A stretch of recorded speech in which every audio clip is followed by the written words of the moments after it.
I'm going to call us to order here. I'm Cindy Passmore, and I'm chair of the Graduate Group in Education here at UC Davis. And it is my privilege to introduce our speaker series, the first in our series this year, that is co-sponsored by the Graduate Group in Education, the UC Davis School of Education and the Dean's Office, and the School of Education Alumni Annual Fund. This is a series that goes on throughout the year. We have a speaker each quarter. Our next speaker is on January 22nd. It's Gloria Latson-Billings from the University of Wisconsin. And it's my honor to introduce our faculty member who's hosting our distinguished speaker today, Jamal Abedi, who is the winner of a prestigious award last year, the Distinguished Scholarly Public Service Award. And his efforts to bring our speaker here today are just like the tip of the iceberg of the kind of public service he offers our university community and our scholarly community. And so I will introduce Jamal and ask him to introduce our speaker. Thank you.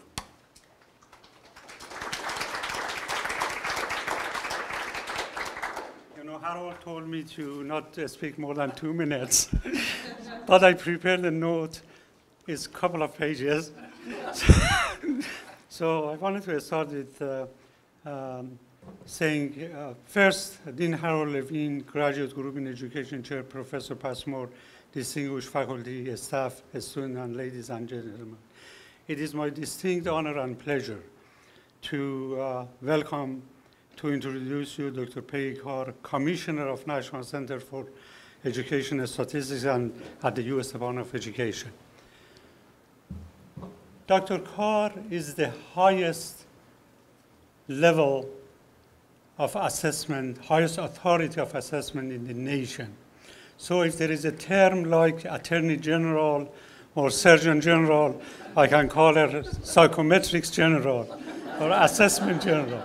And we should actually have this kind of term for her as really Assessment General. Anything happens in the nation regarding assessment, she's in charge of, and she has done this job so beautifully, and the world is really impressed with the work that she is doing. As acting commissioner, Dr. Carr oversees the collection, analysis, and reporting of education data ranging from preschool through graduate education. She has served as the Associate Commissioner of Assessment for NCES since 1998 and was appointed to the Senior Executive Service in 2001. Dr. Carr is responsible for national large-scale assessment, including the National Assessment of Adult Literacy, NAEP. So some of you are familiar with this data. If not, then this is going to be a good data set for the students to use. And the National Assessment of Educational Progress, NAEP, which is referred as Nation's Report Card. In 2008, Dr. Carr received the Presidential Rank Award as a senior executive in recognition of her exceptional leadership. She received her PhD in psychology from Howard University. As a member of UC Davis community, I am so grateful to Dr. Carr, an international, well-respected scholar and leader in the field of statistics, psychometrics, and measurement, to visit us.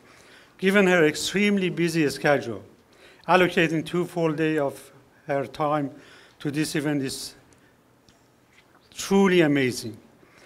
This keynote speech is only one item in her work. She has been here since yesterday, and she has started working with us at the School of Education since 10 a.m. this morning. She has been in Davis. She hasn't been, this is the first time, I believe, here. There are over 4,500, as you know, higher education institutions in the nation. Imagine if they are all love to have Dr. Carr with them.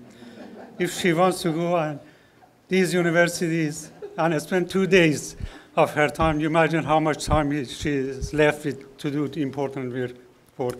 So this is quite impressive. More so, when we send an email invitation to her, it did not take her more than a couple of hours to respond positively to us.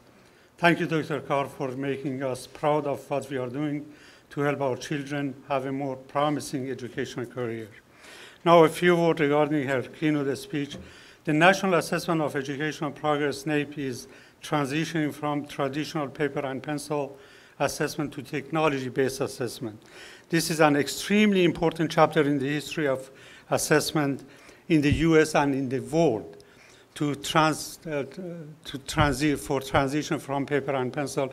There are a lot of issues, but Dr. Carr and her team they are dealing with those issues and they are resolving, and the rest of the nation are actually learning from this. The two consortia of assessment, Smarter Balance and PARC, are learning from what NAEP is doing.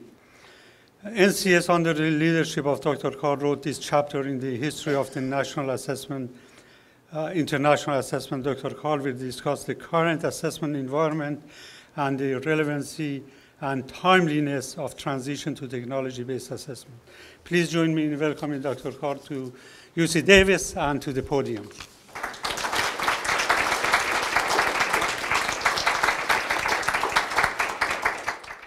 Thank you, Jamal. That was a splendid presentation and introduction. I have to get a copy of that.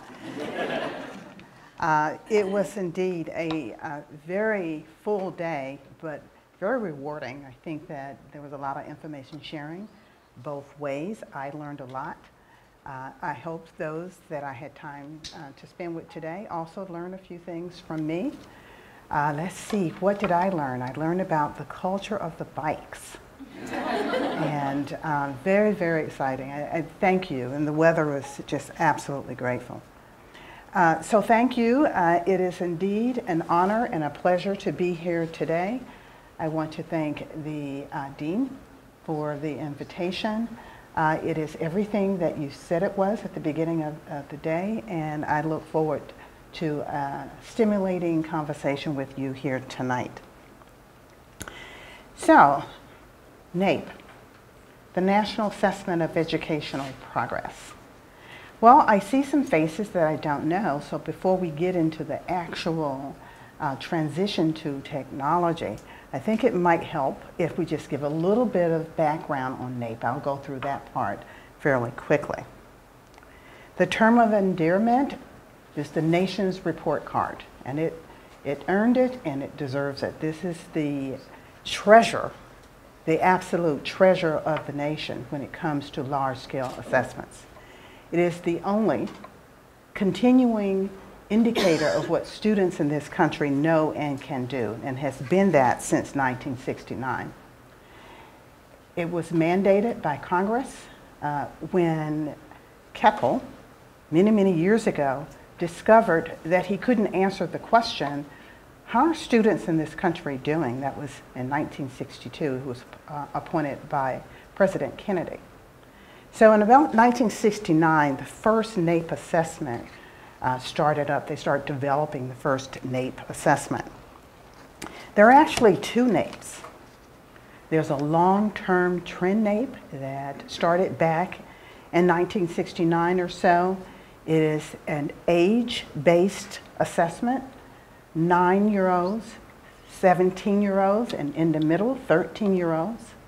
And then there's the mother NAEP, or the main NAEP assessment, which started as a state assessment program back in 1990. Now, ironically, it also has long trend lines because we've been assessing with the new content, the new focus since 1990. That will be the focus of my talk tonight. So, there are many subjects that are part of the NAEP program. Now, you've heard of the reading and math, and that is required by law since No Child Left Behind. All states that receive Title I funds are required to participate in NAEP 4th and 8th grade every 2 years. If not, they don't get their Title I funds. It is a state program for reading and math, but it is only mandated for those subjects. There is a state program for the science as well as the writing, but many states participate just the same, although it is not mandated for those subjects. These other subjects are also very important to this country. You see the social studies assessments, U.S. history, civics, and geography. They are national only. All of the other subjects are national subjects. Economics is a national subject, but it's only 12th grade. And there's that arts assessment. We've only administered it to 8th grades, but those who are familiar with this assessment know that we put a lot into producing this assessment for the nation. Then we have our newest construct on the block. It is our STEM-like assessment, technology and engineering literacy. We call it TEL, that is the term of endearment for this assessment.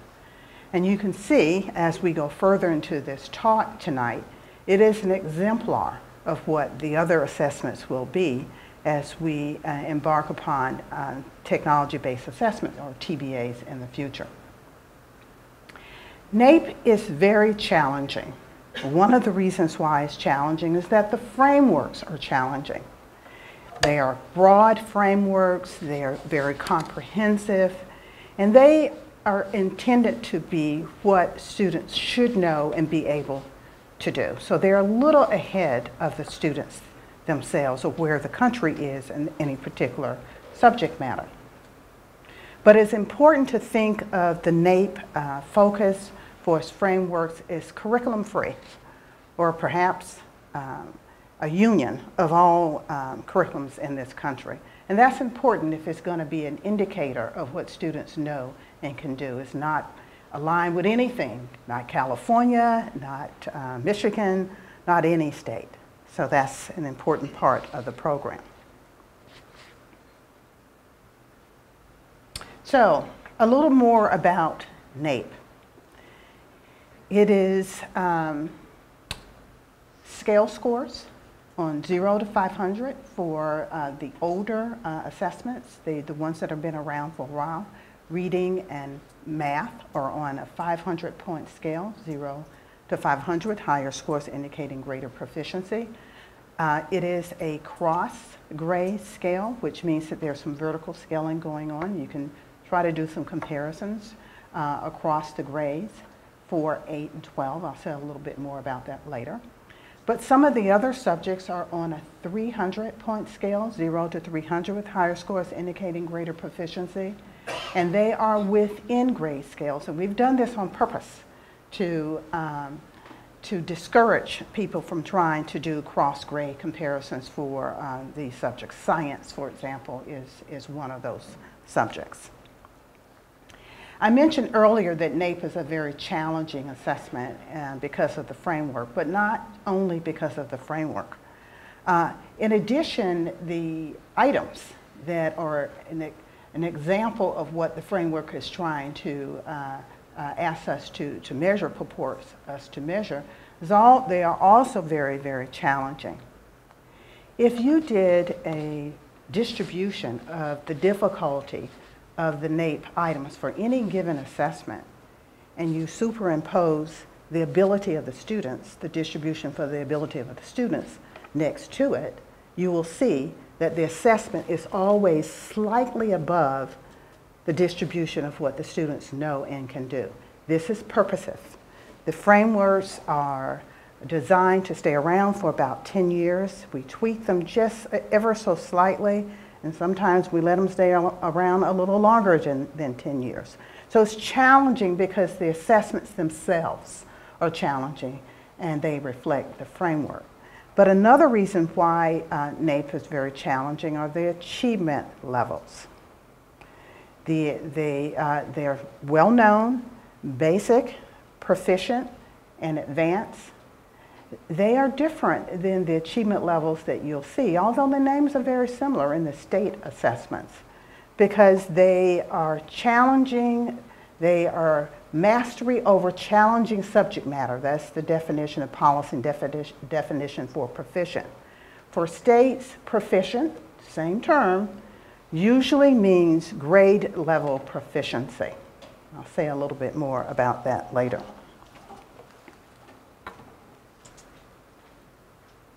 So NAEP measures what students know and can do with the scale scores.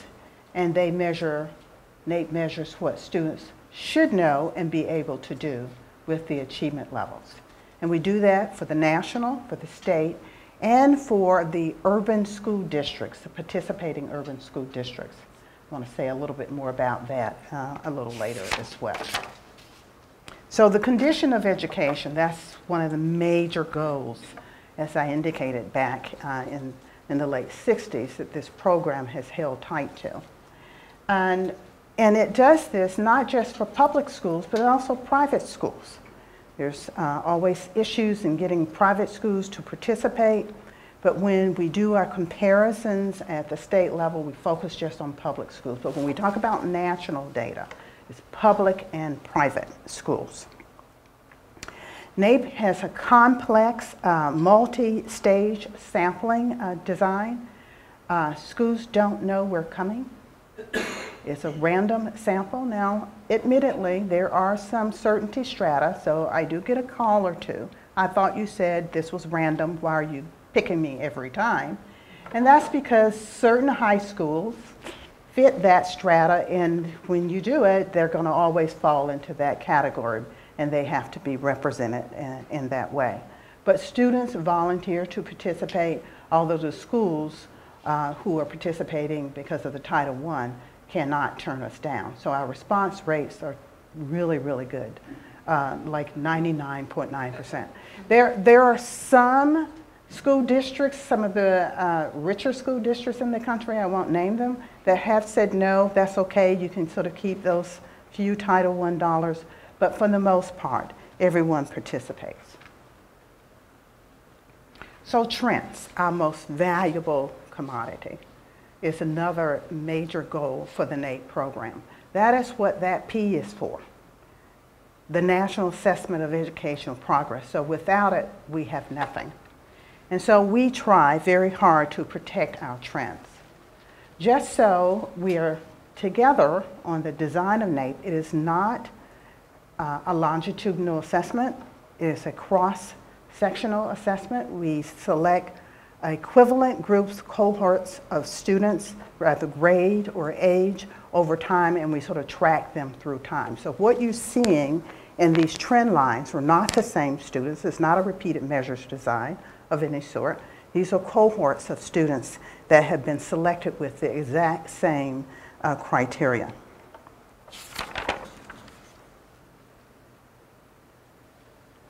So we are required by law in NAEP to report these dependent variables, the scale scores, the achievement levels, and we have a few others, percentiles and so forth, by certain background variables. So race, ethnicity would be one, gender is another. SES is actually defined as SES in the literature, so we have surrogates. We're not fully there yet on how to properly measure SES. So we have, as a surrogate, free and reduced price lunch participation and parent education. The two together represents our construct. But in addition, public and private schools, as I just described, and the region of the country.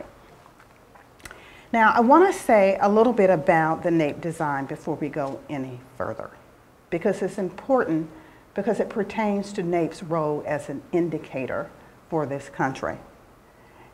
We have absolutely no confidence in scores for the individuals who participate in the assessment, because the students don't take the entire assessment. They only take a sample of the assessment. So we use a matrix sample design. And that's perfectly okay, because we don't want to say anything about the individual students. That was what we promised Congress when we were originally mandated to do this, that we will stay out of the business of states. And so this design is indicative of that goal. We can say with absolute confidence the group assessment scores that we have are reliable and they are valid. So you as researchers, when you get our public use data, when you get our restricted data, there's no way that you can tell anything about the students or the schools, for that matter, in our assessments. That's because the way the assessment is spiraled in this country is too big to fit into a school. There are not enough kids in any one school to fit the entire assessment. So how long is this assessment, Peggy, that you're talking about? It's pretty long. If you sat and took this entire assessment from top to bottom, any of these assessments, you might spend up to 6 hours taking this assessment. But not the way that we have designed it. We can do it in 90 minutes. So we're in and out of a school in 90 minutes, and that means from the front, when we hit the front door until we're leaving. Because we don't want to impose burden on the student. This is important for us. There are questionnaires if you have an opportunity to ever analyze the NAEP data. There are questionnaires that we give the students. There are questionnaires that we give the teachers and the school administrators. We want to know about school involvement. We want to know about discipline policies. We want to know just general things that give us an indication of the school climate and the policies that are governing the school. And around the teacher, we want to know what kind of instructional practices they are using, what pedagogy are they ascribing to. And we ask about their credentials and their development, their staff development activities. So these are important. They're important for you to know as researchers because the department, we don't have a lot of time to do the more intricate work with these data. They don't really lend themselves to cause and effect anyway, but you can get close to it with some structural modeling, some HLM, and we encourage you to get these data and to use them in that way. We're just going to sort of put it out there. That is the purpose and the role of NCES to collect these data, to collate it, and to disseminate it to you. Something else a little quirky about NAEP that you should know is how it's managed. So NAEP is in the National Center for Education Statistics, NCES, which is part of the Institute for Education Sciences, IES. They're the ones that give out all of the grants. Surely you know them. And then, of course, within the U.S. Department of Education. So NAEP is in one of 4 divisions within NCES. But the program is so large and so complex, 60% of the budget for NCES is NAEP alone. That's how big it is. And that's how complex it is. Half of all of IES's budget is NAEP. So this gives you a sense for the volume and the complexity that goes into it. It's sort of a 3-legged stool because NAEP also has a governing board, an independent governing board that oversees the policy. It's a bipartisan board. It has 2 governors on it. It has 2 state chiefs on it. It has some of the best psychometricians. Jim Popham is on this board in the country, and some of the best teachers in this country on that board. In addition to just general public, they set policy for the program. They set the schedule, those frameworks that I just described. They develop those frameworks, consensus-based, stellar project. You can always trust that they have done their due diligence in putting together these frameworks. They also set those achievement levels that I talked about that are superimposed on the scale. They have a judgmental context to them. And so the governing board is responsible for that. The governing board also signs off on every single item, both the cognitive items and the background items for the program. And this is important because they want to be able to say that we've looked at everything and we know what is going in front of the American students in this country. So that is the role of NAEP. The other part of this three-legged stool would be the contractors. And they have been with this program, most of them, for decades. So ETS, Westat, some of the big giants in this field, they know what they're doing. When we're out in the field at the peak of this program, collecting these data, we can have as many as 7,000 people in the field. We've got to make sure that everyone has had their checks and that they don't have any felonies, you know, in their pocket, and sometimes we find a few that get through there. And we have to train them and sort of standardize the assessment across the country. It is a huge operation.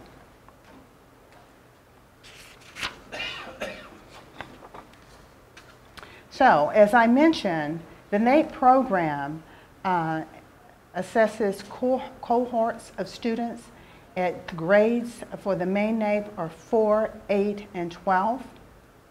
There's also the state program that I mentioned earlier that started in the 90s.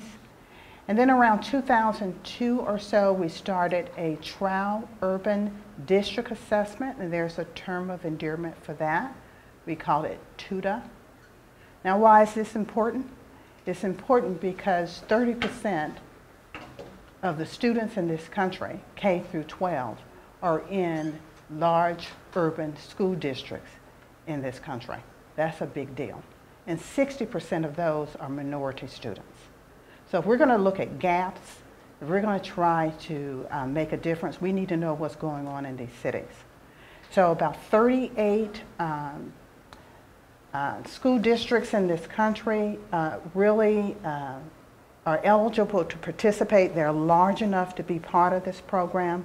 We currently have 21, and they volunteered to do this, and this was not an easy task to sort of open up yourself to the country, the Clevelands of the world, the Detroits of the world.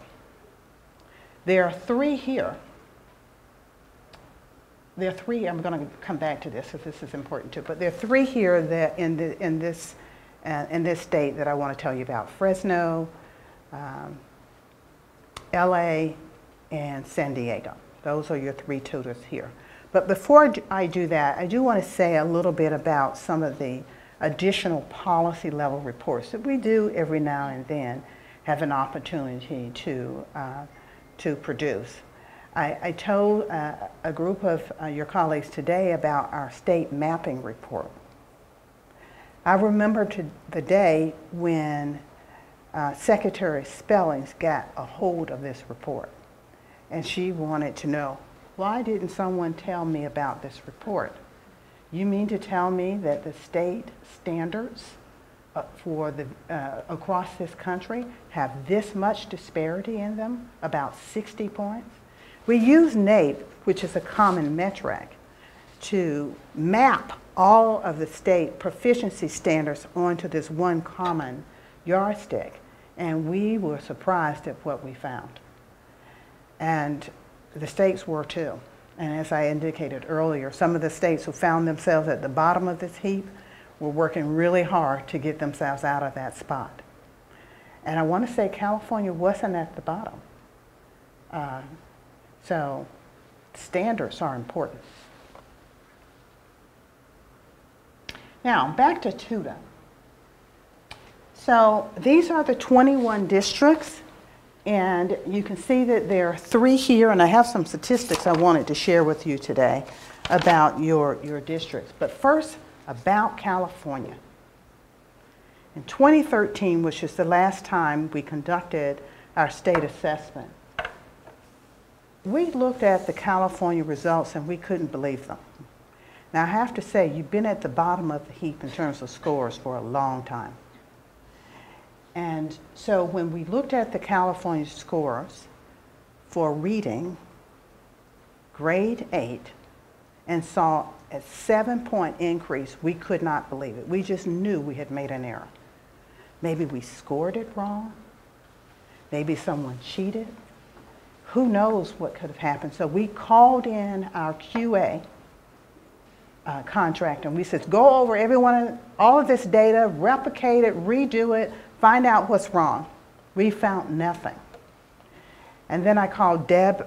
Deb isn't here tonight, but I called your state testing director. I said, you know, what are you guys doing over there? We're seeing some scores that we can't believe. Now, the reading assessment started in 1998. We last assessed reading in 2013. Between 98 and 2013, you went up 10 points. 2 of those points you went up during the entire time between 1998 and 2011. The rest of it was between 2011 and 2013. Now, would you not think there was something going on? But we found nothing. What we did find is that when we drill down into the data, the cities in this state were doing exceptionally well in 8th grade reading. 10-point gains. Fresno, 7-point gains. So something was going on in these urban districts, and we did find that there was a network that had been focusing on Common Core. I'm not here to say that there's cause and effect, but there's some relationship here that needs to be investigated. But the scores were quite impressive. We even found a reduction in the number of students who left the questions blank. And for us, that's a clear indicator that students are engaged in the assessment. Big improvement. And that was at the bottom of the distribution as well, all across, but also particularly at the bottom of the distribution. So I have some information for you for the other LA and San Diego. For LA, they, since the beginning of the trend line, 13 points for mathematics in 4th grade and 19 points in 8th grade mathematics. For 4th grade reading, up 11 points. For 8th grade reading, up 15 points. That's pretty good. For San Diego, 15-point increase for 4th grade math. For 8th grade math, 13 points. And for reading, 10 points. 4th grade and 8th grade reading, 10 points. Now you might say, Peggy, what does this mean? Well, on average, 3-point increase is statistically significant. If you see a 3 or 4-point increase for a state, that's about average. But anything that's moving past that, you want to take a look at and make sure there's not something going on. So whatever you're doing here in 8th grade reading, you need to keep it up. We'll see what you do when we come back in 2015. So we'll be back. So I want to say a little bit about how NAEP fits into the larger system of assessments. We know what's going on. We have PARC, we have Smarter Balance, we have all of these large-scale international assessments that are also housed here in NCES.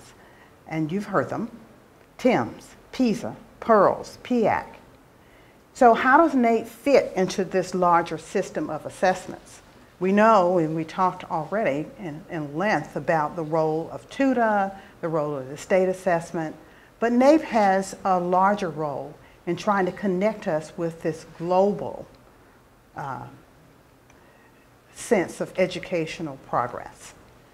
And the reason why it has this role is because states are required to participate in NAEP.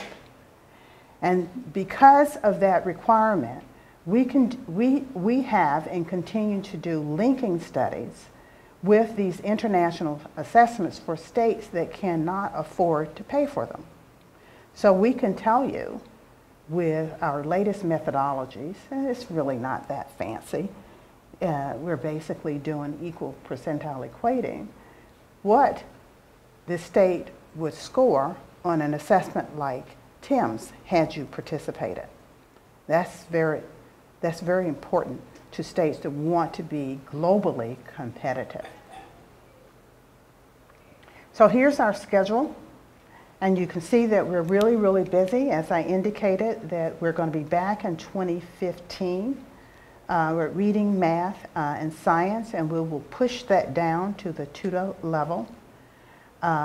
We were busy in 2014, the year that we're finishing up, and you can see that tail there, the one that I told you about earlier.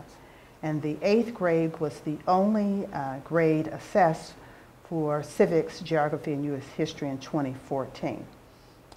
Now, what I want to bring your attention to as we turn to our TBA component of our assessment talk tonight is that starting in 2017 and forward, we're going to translate or transadapt, and I'll explain that term in just a moment, all of the assessments moving forward. This is very, very exciting, but very, very nerve-wracking for a program like NAEP, because NAEP is very, very careful, and it does not do things without careful study. So I kind of slid this one in today, because as I was getting ready for my talk today, I said, well, let me just take a break, and I turned the news on.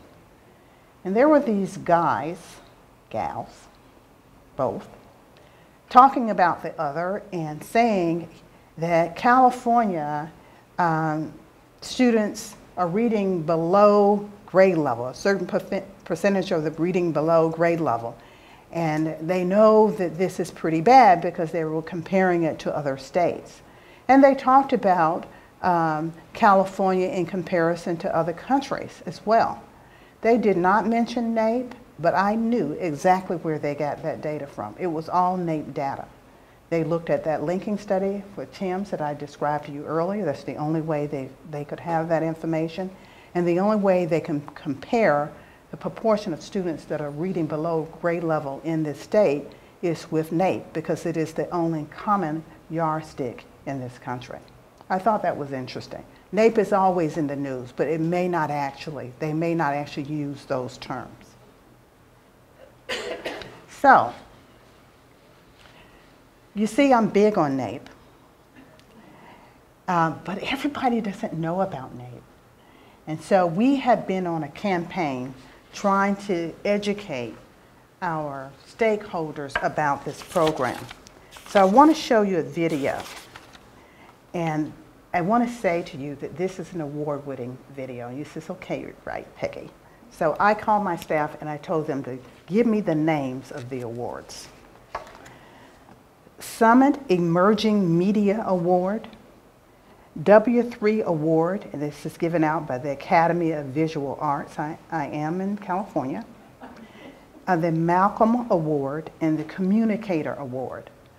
All of this received in 2010 in 1 year for this video that I'm about to show you.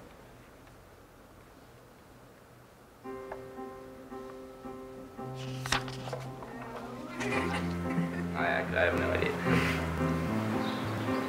Can I get a hint? I'm not the best test taker. Depends on the type of test.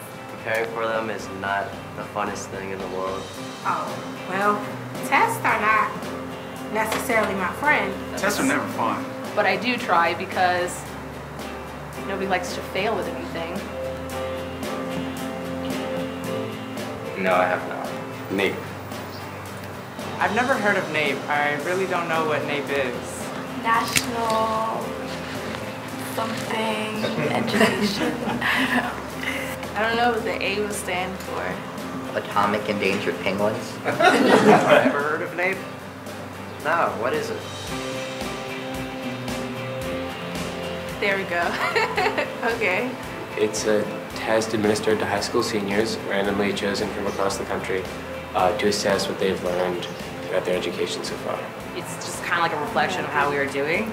Like testing helps them kind of compare like the level of the learning experiences and kind of what they're doing. Interesting to see like what states know what in comparison to other ones, I guess. I believe that the test is pretty much for people to see what states or what cities, are doing the best in, what they need to improve in. And it compares each state with one another.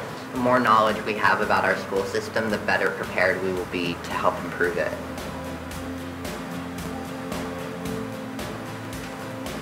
I think it'd be really useful. I think that, I think as Americans we have a right to know how we're doing.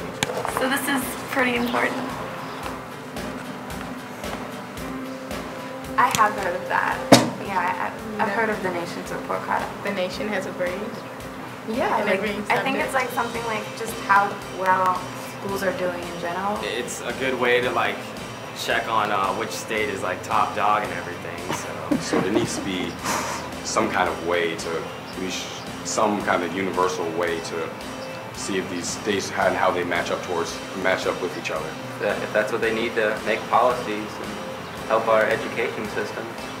If me taking this test can help improve the education system, then I'm for it. Maybe 3 or 4 hours. It's probably 6 hours maybe. I think it would have to be a little shorter, like maybe 2 hours. That'd be heartwarming. 90 minutes. Oh, really? That's surprising. That's not bad. Maybe I would take it then.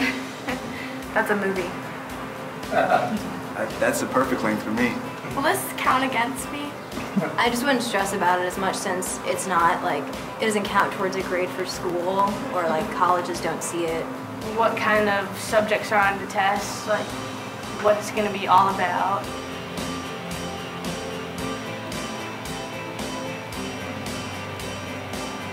And 90 minutes, I guess, there would really only be enough time to in-depth cover really only one subject. You just want to know what I know.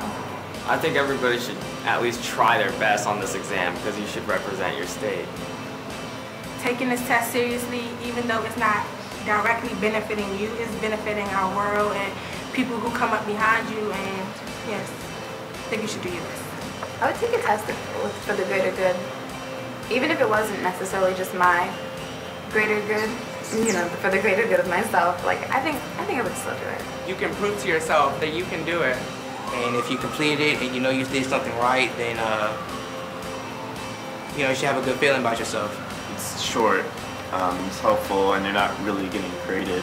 I mean, I think that's the way to look at it. It's worth the 90 minutes to do.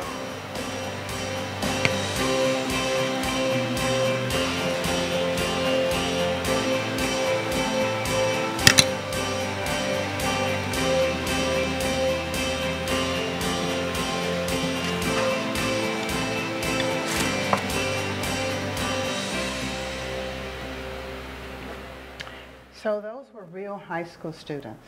I asked them to go out and get, not actors, real students. And they filmed them.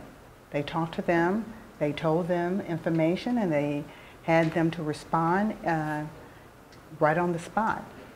It's award-winning because it's authentic. They used this video to get students ready for the assessment. So there's a NAEP state coordinator, I don't know if I mentioned that, in every state. And they take this video and they give it to the principals and the teachers to help prepare the students. So now, I want to turn to really what we want to talk about tonight, and that's about NAEP's transition to technology. So why is this important to NAEP? It's important because technology is really at the infrastructure of how students learn and think in today's society. It is their new way of communicating. It's their new way of thinking. It is not surprising when I get on a metro. That's sort of an inside beltway thing.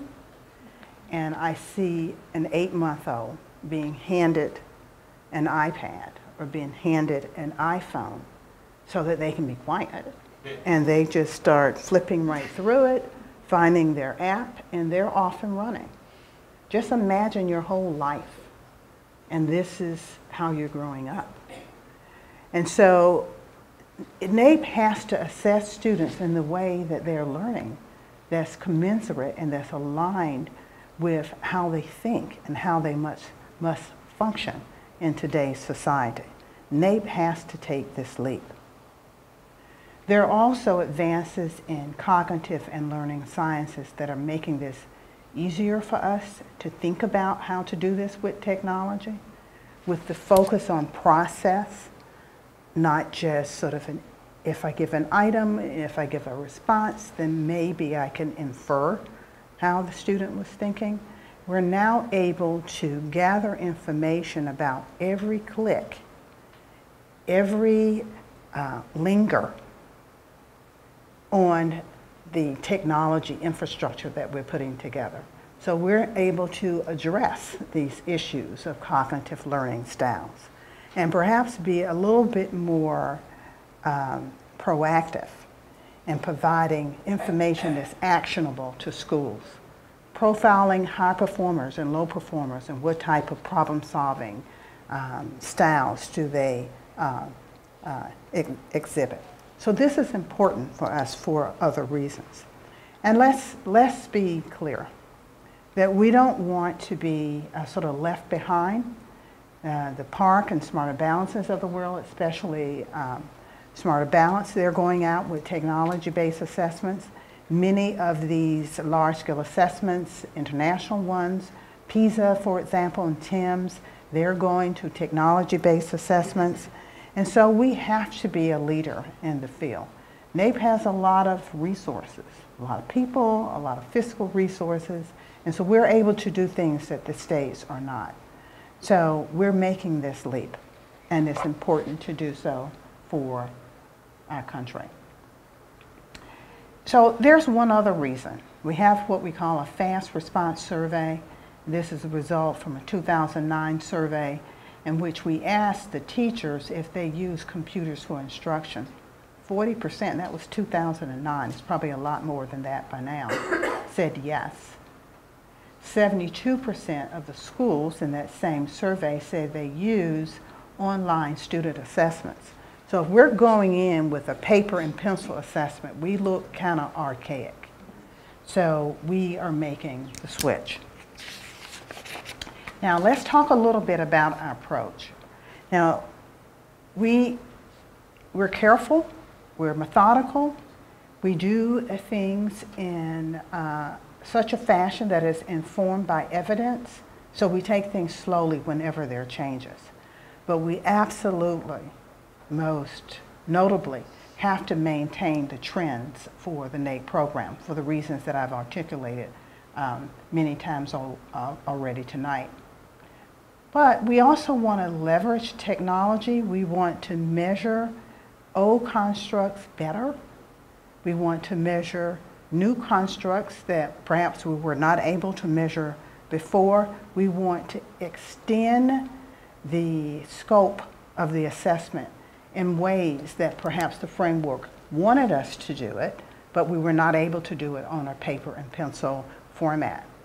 Imagine measuring pseudoscience through a paper and pencil format versus being able to have a virtual world where you can actually simulate a science or simulate blowing up the lab, those sorts of things. A lot more fun and a lot more authentic as well. So there's a tension here about how we're going to be able to do this. I'm going to quote a strong, good friend of mine, a colleague, Al Beaton, sort of the father of those plausible values that you work with NAEP. If you want to measure change, don't change the measure. And so as a psychometrician, as a statistician, there's always that little person on your shoulder telling you, don't do it, don't do it. But on the other hand, we don't want to be a dinosaur. We want to push the limits. We want to take advantage of technology because we can do it and we believe that we can do it well. So what we have to do is to figure out how to keep technology in the future of NAEP, but still maintain these important trends. So there's this natural tension there for the program. So we figured out a method that we think will work, and I want to spend a little time on this. We're going to take existing paper and pencil content, and we're going to trans-adapt those items into a technology-based mode. Now, this trans-adapt term is borrowed from international assessments that have to translate content for multiple countries. And the translation isn't identical, not word for word, but it has to communicate the same message. That's what we mean by trans-adapt. So we have to stay focused on the target, domain, and construct of interest without changing the overall targeted skill. And not introduce construct irrelevant variance and these other types of distractors that can distract away from the actual assessment. So we're going to trans-adapt about 60% of the assessment, and we're calling that trans-adapted part of the assessment our legacy items, and we will move our legacy items forward. We will do this in a bridge study in which equivalent groups of students will be given the paper and pencil and the trans-adapted versions of the same items in a TBA mode. And we're using tablets to do it. And we're going to do this gradually and change over time. At the same time, what we're going to do is to introduce new items, staying close to the framework. And these are items that were not in the old paper and pencil, but they still tap into the same domain. And they do what you would expect: click, drag and drop, those basic things. So they are not pushing the envelope too much, but they are technology-based items that have been developed specifically for this purpose. We're also introducing new item types. We call them scenario-based tasks. These are authentic, story-based tasks in which the students can immerse themselves into the task. They're 2D, sometimes 3D. I mean, they look really very good. And students love them.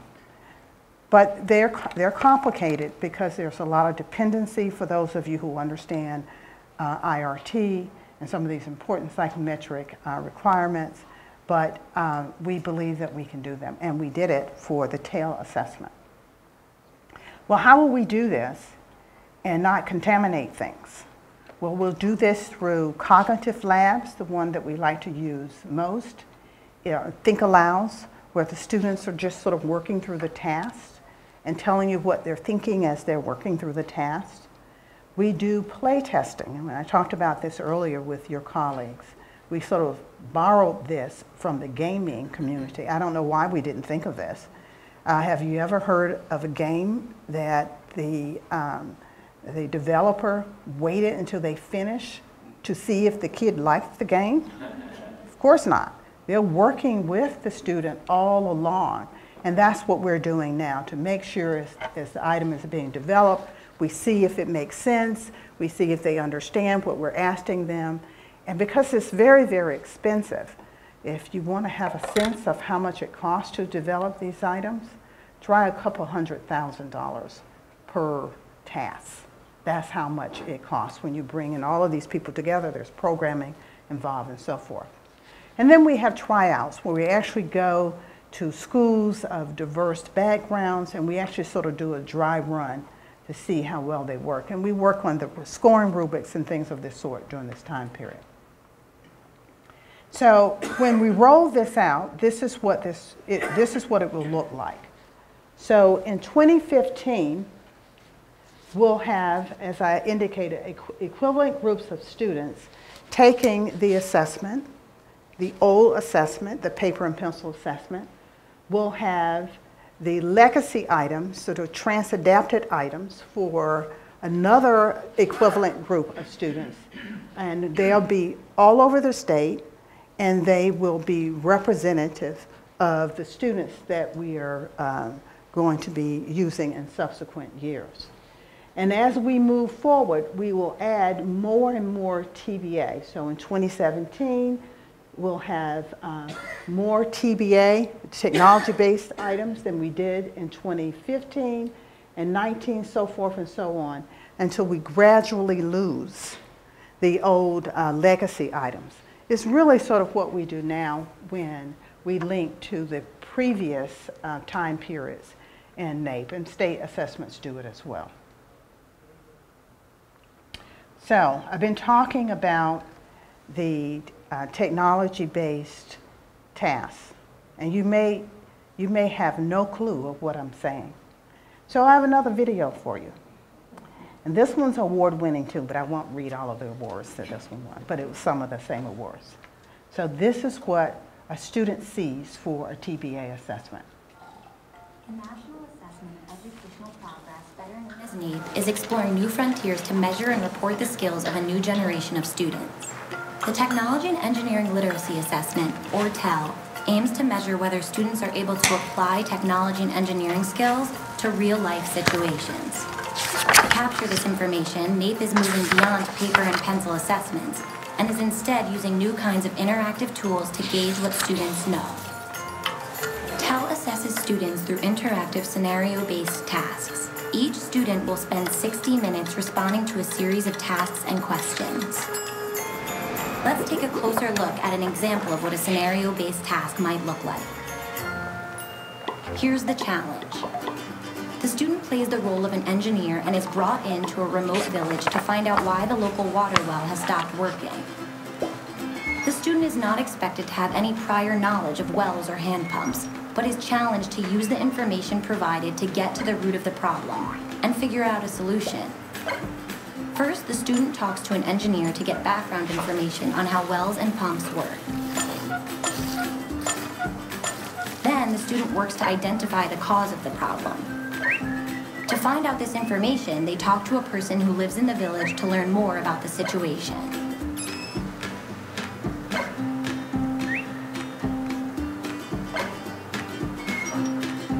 The student is then asked to apply what they have learned to identify whether the problem is caused by a water shortage or by a pump malfunction.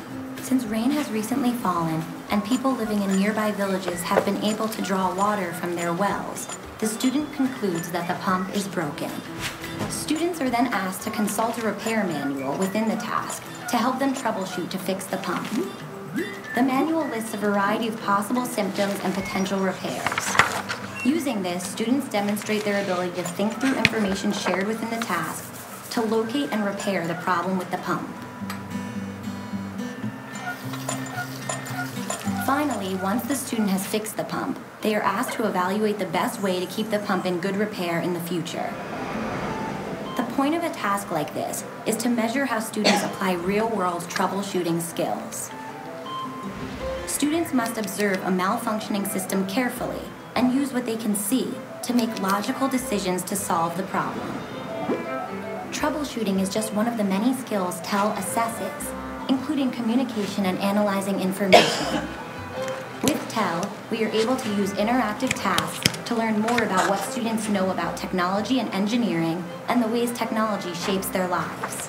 This assessment opens new possibilities for measuring students' knowledge and skills in an ever-evolving technological society.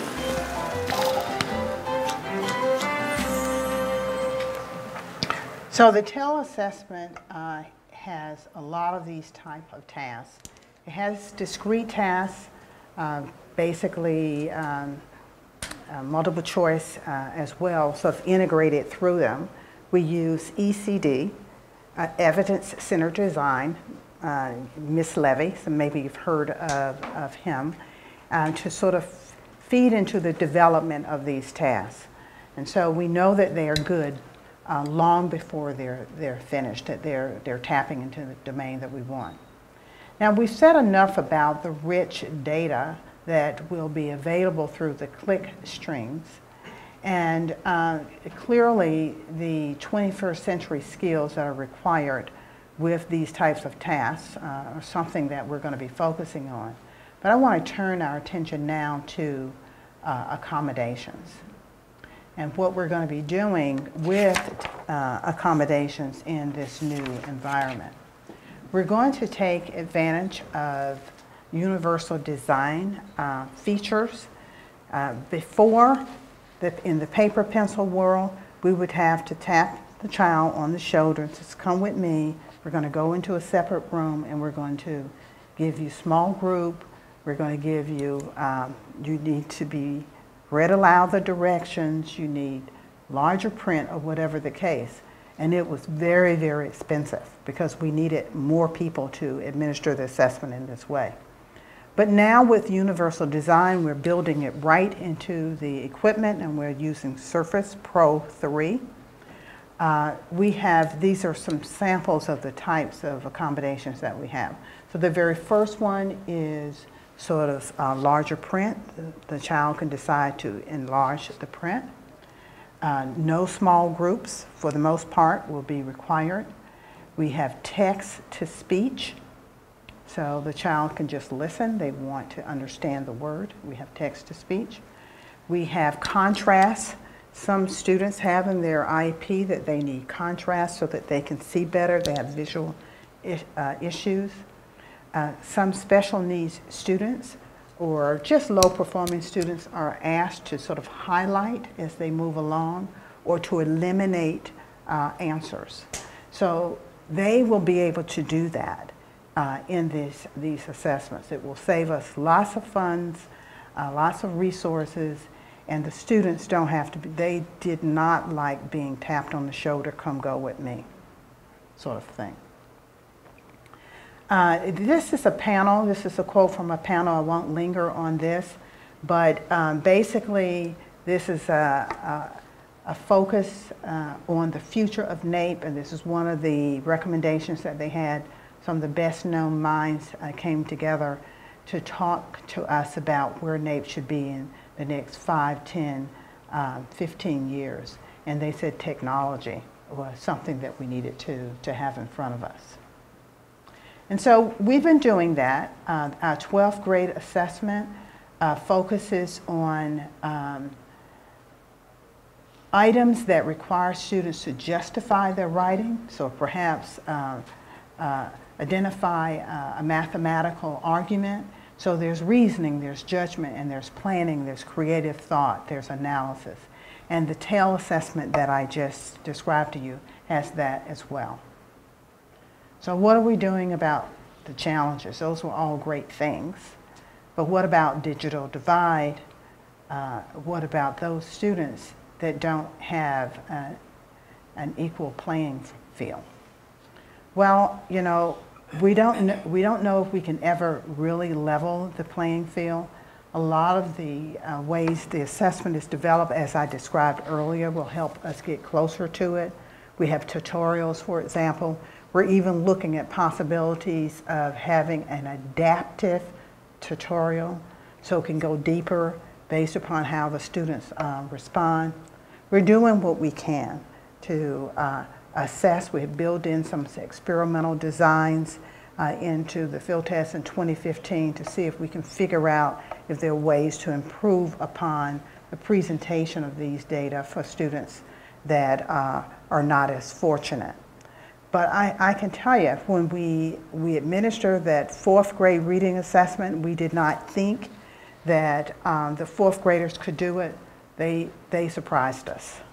And in fact, the 4th graders were more adaptable to what we were presenting than the 12th graders were.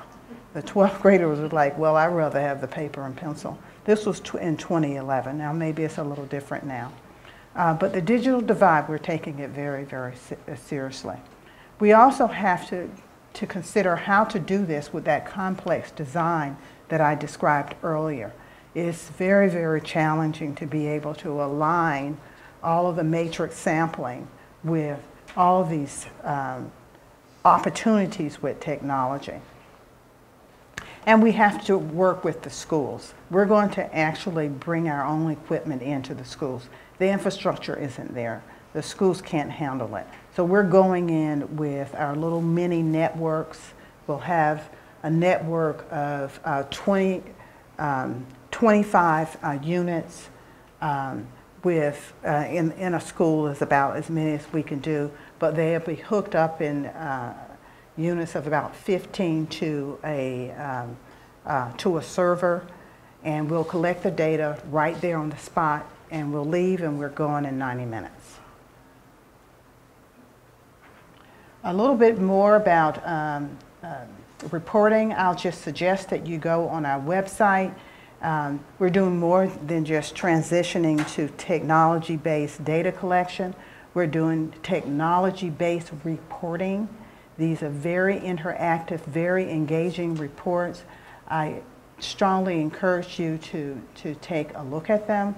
This is an example of the writing assessment that I described earlier. We're learning so much that the states were saying, tell me what you're doing. So we put together a lessons learned website that as we learn, we put it on the website for the states to go and see what we're doing. And this is an example of the 2012, I said 11, but this is the 2012 assessment. We have a suite of online tools. If you did not take a look at some of the materials there are some brochures that tell you what all of these tools do. I mean, we're state of the art. We're really pushing the envelope on what can be done with tools.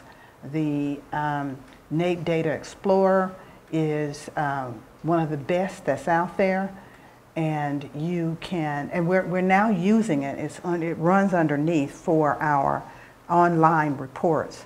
You can do calculations on the fly and produce the results and export it right out to your reports. And you can do that for graphs as well. It is really, really quite impressive what is available. We also have item maps in which we map the item on the scale score so that you can understand for any particular score what a student is likely to answer correctly. So you're just not looking at a number, you know what that number translates into in terms of content. One of the things that that panel thought we should do is to have a think tank. And so we have a think tank going running out alongside of our program, in which they're looking at some of the innovative ways these assessments will look in the future. And here's a few examples. I won't go through them. And one of the final things I'll say is that NAEP is going to find a way to sort of integrate itself with the other large-scale assessments into an integrated system. We talked about linking. We are going to be looking at some other activities in which we will administer the assessment in the same schools, hopefully in the same window, if we can get all of the governing bodies to agree. And it will be a lifesaver. NAEP is huge. These other assessments are tiny in comparison. So that's an example of where we're going in the future. So I've said a lot. So what are the takeaways? NAEP will transition to technology-based assessment with care and precision and feedback, evidence-based, methodical feedback. We will protect the gold standard of the assessment, and we'll do so in a way that we're aligned with the 21st century. Thank you so much.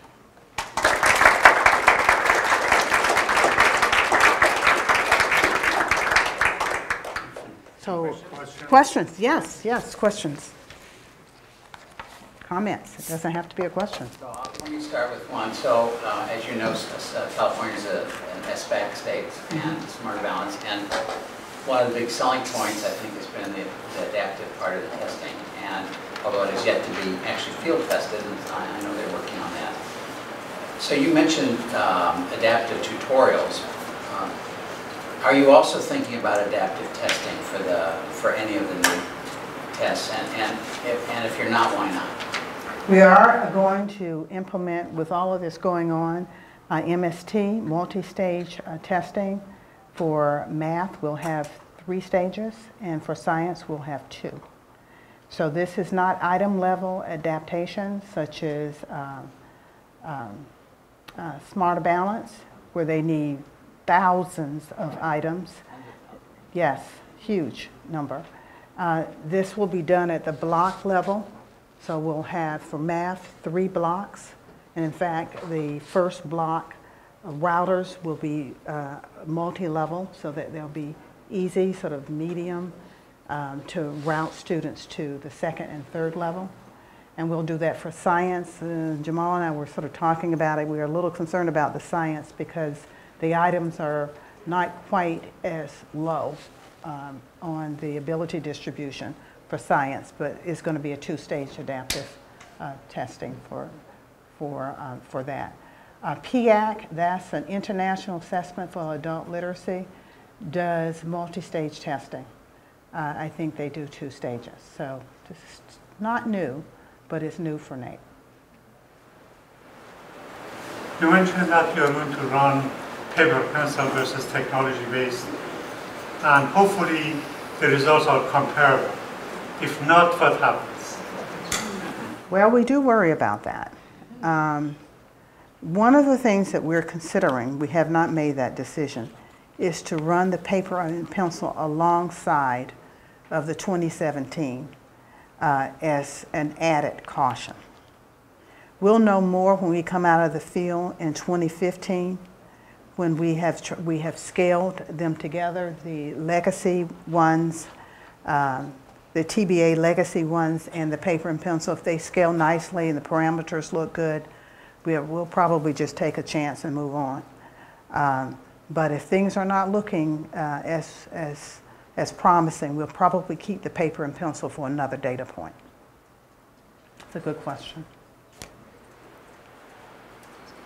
Yeah. So I asked you this a little bit earlier, but I guess I'm curious about the 12th grade test.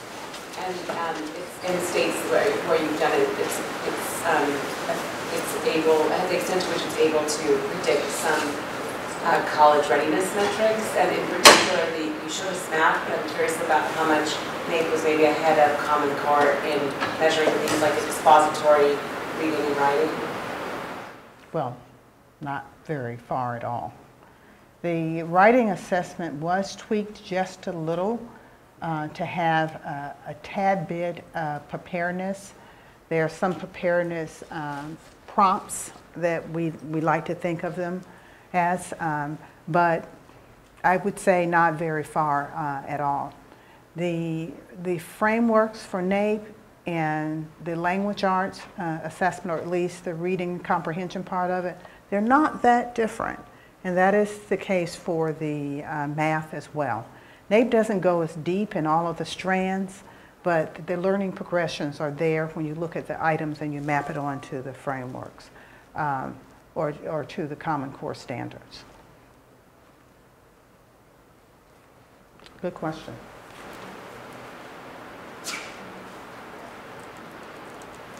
Okay. Don't be shy. So let me, first of all, I'm Harold Levine. I'm Dean of the School of Education, and I'm pleased you're all here.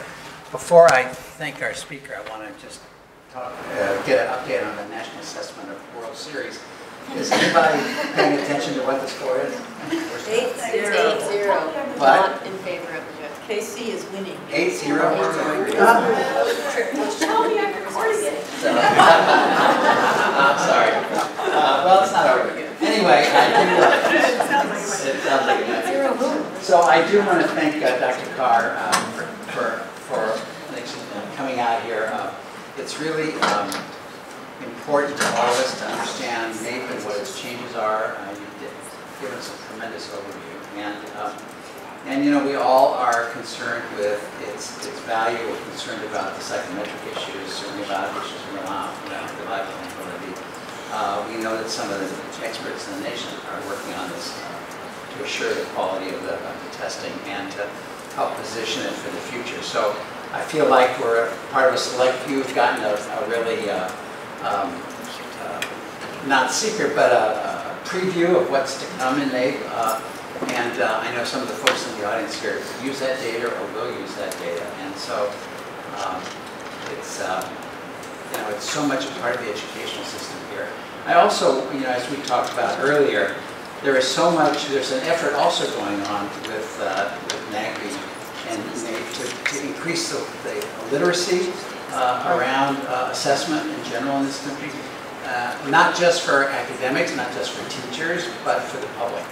And so, as Dr. Carr knows, there's an effort being made to really, and I think these videos are in a way part of that, yes, is to really extend the knowledge about what assessment is, what its value is, what its limitations are, so that your average parent is more likely to understand why we're doing the testing, what the value is, and what it says about your child or your school, and what it can't be used for.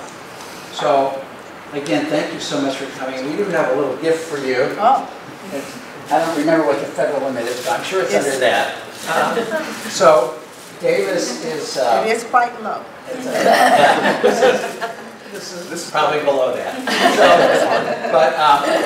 So we have many things we're famous for at UC Davis, and including the wine you probably know about, and our education school, of course, we're from now. But we do have all over campus olive trees, some of which are 100 years old. And we don't grow lemons and anything, so we can't make lemonade out of lemons, but we can make olive oil out of olives. And we had a problem just not so many years ago, where, I mean, for many, many years, we had olives dropping from the trees, and bicyclists were tripping over them, suing the university, and the grounds crews were having to clean it up, big expense, until one day a groundsman said, why don't we make olive oil? And that's what they did. So this is actually extra virgin olive oil, and branded at UC Davis. Wow, a little gift to you. It's authentic. So again, thank you so much for being here. Thank you.